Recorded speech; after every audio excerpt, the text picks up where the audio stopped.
Uterine fibroids. तो आज बात करते हैं नॉन सर्जिकल ट्रीटमेंट्स के बारे में जो यूट्राइन फाइब्रॉइड्स के लिए इंटरवेंशनल रेडियोलॉजिस्ट के पास अवेलेबल है। तो यूट्राइन फाइब्रॉइड्स क्या है? एक गांठ है यूट्रस में जिसकी वजह से बहुत सारे प्रॉब्लम्स हो सकती हैं। ज्यादातर रिप्रोडक्टिव एज ग्रुप में होती है, starting from maybe 20-25 years to approximately 40 years of age. तो क्या कर सकता है fibroid?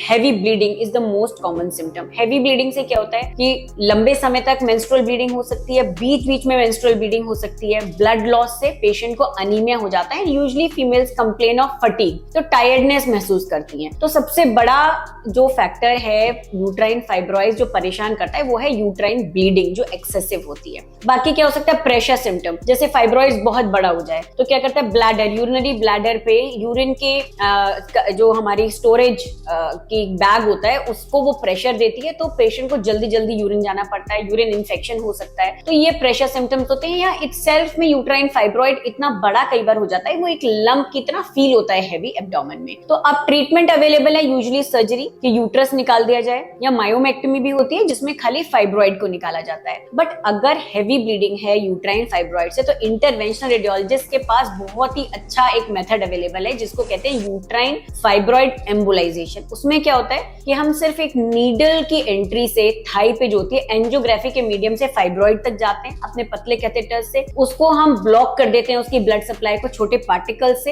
And fibroid becomes dead इन अ वे कि वो धीरे धीरे श्रिंक हो जाता है क्योंकि उसकी ब्लड सप्लाई खत्म हो जाती है। पेशेंट के सारे सिम्टम्स रिजॉल्व हो जाते हैं, हैवी ब्लीडिंग खत्म हो जाती है। तो बहुत अच्छा नॉन सर्जिकल मेथड है यूट्राइन फाइब्रॉइड एम्बोलाइजेशन। अगर आपको यूट्राइन फाइब्रॉइड है तो पता करिए इस मेथड के बारे में, बिना सर्जरी के आपका ट्रीटमेंट हो सकता है।